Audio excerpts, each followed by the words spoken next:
গল্প অররা পর্ব ৩২ লেখা সামিয়া খান। নিচের দিকে তাকিয়ে হতাশ ভঙ্গিতে নিঃশ্বাস ফেলল সায়ন। তার জুতো আশেপাশে কোথাও নেই। ঢাকার একটা লোকাল মসজিদে জোহরে নামাজ পড়তে ঢুকেছিল সায়ন।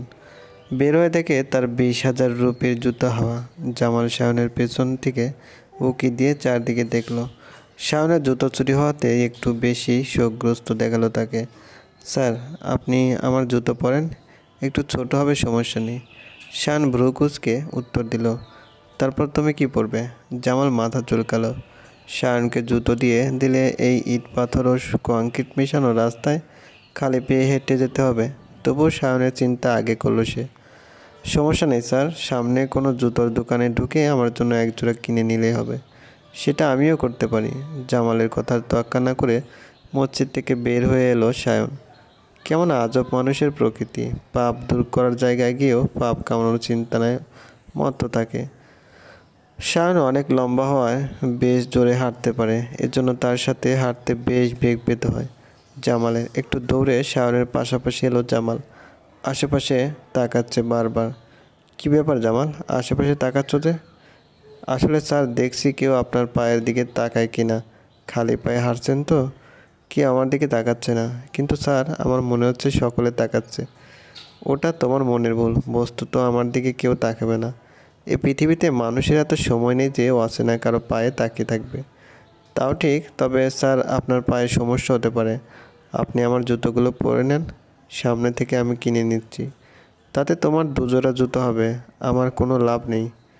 এতক্ষণে বুঝতে পারলা জামাল কেন সায়ন তার জুতো পরছে না। জিনিসটা তার মাথায় আসেনি। প্রবলেম নেই তো স্যার, আপনি নিজেই কেনেন। বাদ দাও জামাল, প্রচণ্ড ক্ষুধা লাগছে। একটা ব্যান থেকে ৬০ টাকা দিয়ে স্যান্ডেল কিনে তা পায়ে পরে নিল সায়ন। বিষয়টা সাধারণ জনগণ জানলে অবাকই হবেন তারা।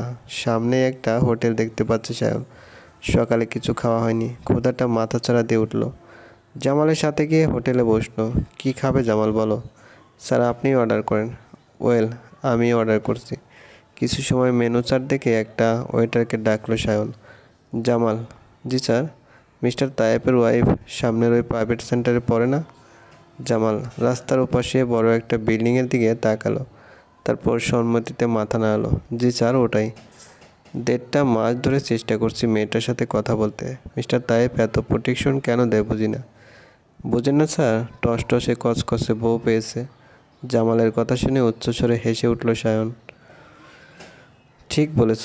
যাই হোক, মনু মায়ের ফেভারিট স্টুডেন্ট সে। একটা বার্তা দিতে বলেছে তাকে। সেটা কি? আমিও জানি না। ওয়েটার এসে তাদের সামনে একটা আস্ত হাঁস নারকেল কোরানো দিয়ে রান্না করা বাসমতি চালের পোলাও, বেগুন ভাজি আর দই এনে রাখলো। পরবর্তী সময়ে দুজনে বেশ তৃপ্তি নিয়ে খেলো। খাওয়া শেষে জামাল গাড়ি আনতে চলে গেল। কিছু সময় পর ফেরত এলো সাথে একজোড়া দামি ব্র্যান্ডের শু।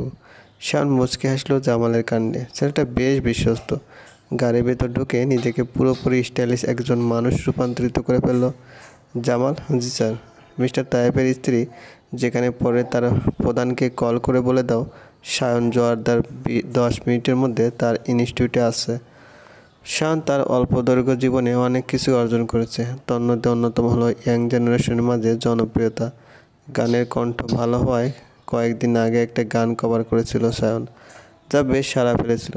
এমনকি মোটিভেশনাল স্পিকার হওয়ার দরুন অনেক তরুণদের হার্ট থ্রব হচ্ছে সায়ন। এর জন্য খুব সহজেই এখানে ওখানে যাতায়াত করতে পারে। অরোরার প্রাইভেট ইনস্টিটিউটেও খুব সহজে আপ্যায়িত হলো সে। এখানে বিভিন্ন স্কুলের বা ইন্টার লেভেলের স্টুডেন্টদের পড়ানো হয়। অবশ্য সকলে পড়তে পারে না, যারা পড়ে তাদের অভিভাবকদের অনেক চড়া মূল্য পরিশোধ করতে হয়। মেধা থাকুক না থাকুক সকলে পড়তে আসে। শায়ন তার মনুমা মানে অরোরার হেড ম্যাডামের নিকট শুনছিল অরোরা ক্লাস 10-এ পড়ে। পরবর্তীতে খোঁজখবর নিয়ে বের করেছে তাই অরোরাকে এখানে ভর্তি করিয়ে দিয়েছে ১৫ দিন আগে। শেষবার অরোরাকে দেখেছিল সায়ন ১.৫ মাস আগে ব্যবসায়ীদের সম্মেলনে, এবং অরোরা একটা মেসেজ দিয়েছিল হেড ম্যাডামের উদ্দেশ্যে। তখন বিষয়টা বুঝেছিল না সায়ন। পরবর্তীতে মনোমায়ের কাছে শুনতে পেল অরোরা তার গ্রামেরই মেয়ে এবং পরিস্থিতির শিকারে যে কিনা এখন তায়েবের স্ত্রী। অরোরার কথা শুনে হেড ম্যাডাম বড্ড বিচলিত হয়ে পড়ে। এর জন্য সায়নের কাছে অরোরার জন্য একটা চিঠি লিখে দেয়।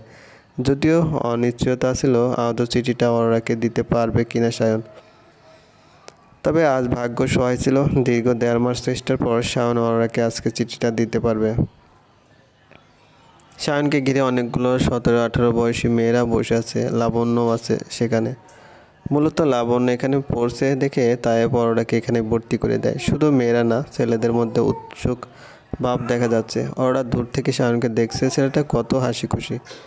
গিটার টুংটাং শব্দ করছে শাওন। সকলের আবদার গান শোনাতে হবে শাওনের। নানাবিধ সাংস্কৃতিক কার্যকলাপ হয় দেখে আগে থেকে কোচিংয়ে গিটার, পিয়ালা, হারমোনিয়াম সব আছে। গান না গিয়ে গিটারটা সরিয়ে রাখলো শাওন।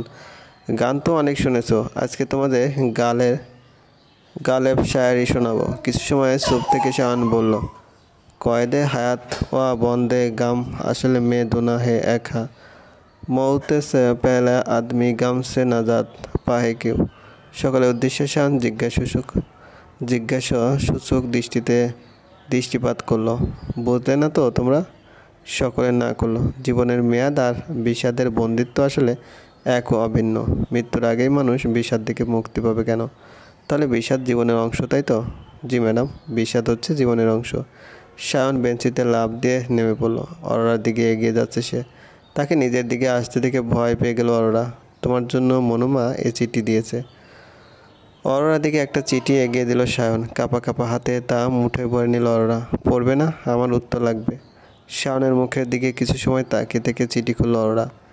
প্রিয়া, ডাকলাম না, জিনিসগুলো ব্যাকডেটেড অরোরা। আচ্ছা, তুমি কি 7 খন পড়েছিলে? ওই যে বইটা দিয়েছিলাম তোমাকে, না পড়লে পড়ে নিও।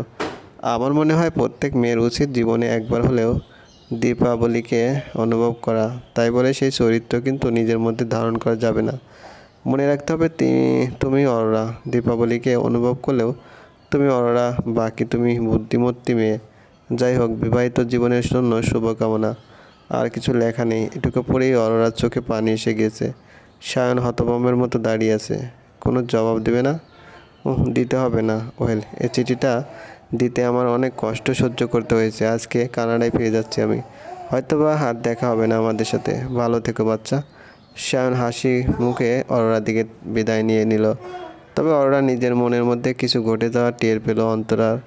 অন্তরের সব তালাগুলো একে একে খুলে যাচ্ছে। অরোরা তো জানে না শাওন আজকে এমন কিছু তার মধ্যে তৈরি করে গেল, যার প্রতিফলন অরোরার জীবনে মারাত্মকভাবে পড়তে। গল্প অরোরা, পর্ব 33, লেখা সামিয়া খান। সিনানের বয়স 1 বছর হওয়ায় উপলক্ষে অনেক বড় করে জন্মদিনের অনুষ্ঠান করবে তায়েব। সেজন্য এখন থেকে প্রস্তুতি নেওয়া শুরু করে দিয়েছে। অরোরা আর তায়েবের বিয়ের 3 মাস হলেও এখনও রিসেপশন হয়নি। সেটার কারণ অবশ্যই ইমতিয়াজ, যদিও এতে কোনো আক্ষেপ নেই। তায়েবের সামনে আরও অনেক সুযোগ পাবে অনুষ্ঠান করার। অরোরা এখন অনেক স্বাভাবিক তায়েবের সাথে। তাদের মধ্যকার সম্পর্কটা আর 5টা দম্পতির মতোই। এতে তায়েব বেশ খুশি। ভুলেও এখন আর অরোরাকে মারে না, এমনকি বন্দি করেও রাখে না। সন্ধ্যা হয়ে এসেছে বেশ কিছু সময় পূর্বে। জানালা আটকে এসে অরোরা সিনানের সামনে বসলো। এ বাড়িতে যদি কারোর জন্য অরোরার মনে ভালোবাসা থাকে তবে সে সিনান। সম্প্রতি সিনান মা বলা শুরু করে দিয়েছে তাকে। ছোট্ট অরোরার মন এতে বেশ প্রশান্তিতে ভরে ওঠে। বৌরে, তাই বেশ ক্লান্ত ভঙ্গিতে বিছানায় শুয়ে পড়ল। কেবল অফিসে থেকে এসেছে সে। তায়েবকে শুয়ে থাকতে দেখে সিনান তার বুকের উপর উঠে বসলো। সিনানকে বুকে জড়িয়ে নিল তায়েব। বৃষ্টি হয়েছে বাইরে। বাবুকে আরেকটা কিছু পরিয়ে দাওনি কেন? আপনার ছেলে আপনার মতোই ঠেটা। তাই ব্রুকুসকে অরোরার দিকে তাকালো। ঠেটা কী শব্দ? আর মানে কি? কিছু না, আমাদের গ্রামের শব্দ ওটা। তায়েবের থেকে সিনানকে ছাড়িয়ে নিল অরোরা। গোসল করে আসেন, আর এভাবে কাজ থেকে ফিরেই বাবুকে নেবেন না। তাতে কি হবে? আমি অনেকটা পরিষ্কার। আমি সেটা বলিনি। আমার নানুর থেকে শুনেছি বাইরে থেকে এসে বাবুদের ধরতে হয় না, কত কিছু থাকে। মানুষই সব থেকে বড় শয়তান। তায়েবের কথা শুনে মৃদু হাসল অরোরা। আস্তে করে বলল, ঠিক যেমন আপনি শয়তান। বউ, আমি কিন্তু শুনেছি। শুনছেন, ভালো কথা। ওয়েট, গোসল করে আসি। এটা শাস্তি পাবে তুমি, দেখা যাবে। শায়ন কানাডায় ফিরে এসেছে 3 দিন পূর্বে। এই 3 দিন তার জেট লেগ কাটতেই চলে গিয়েছে। কিছু সময় পূর্বে গোসল করে বিছানায় এসে বসলো। তার রুমের সব কিছু রাজপুত্রদের মতো।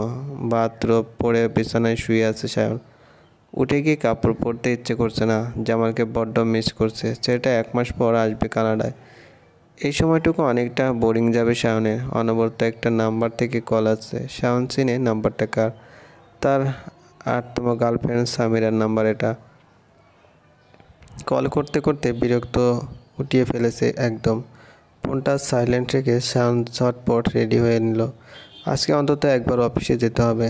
গেট দিয়ে বের হয়ে মেজাজ খারাপ হয়ে গেল শাওনের। রাস্তার ওপাশে সামিরা গাড়ি নিয়ে বসে আছে। মেয়েদের এত সস্তা হওয়া কোনো ক্রমে পছন্দ না শাওনের। রাস্তায় দাঁড়া করিয়ে রাখতে কিছুটা মায়া হলো। পাশের সিটের দরজা খুলে দিলে দৌড়ে এসে সামিরা গাড়িতে উঠে বসলো। আই নিউ ইট ডেয়ার, তুমি আমার উপর বেশি সময় রাগ করে থাকতে পারবে না। শান কিছু না বলে ওয়ালেট থেকে একটা কার্ড বের করে দিল। সামিরা লুফে নিল সেটা, হ্যান্ডব্যাগে ভরতে ভরতে বলল, তাহলে বলো তো কেন সেই কার্ডটা ব্লক করে দিলে? Get out of the car.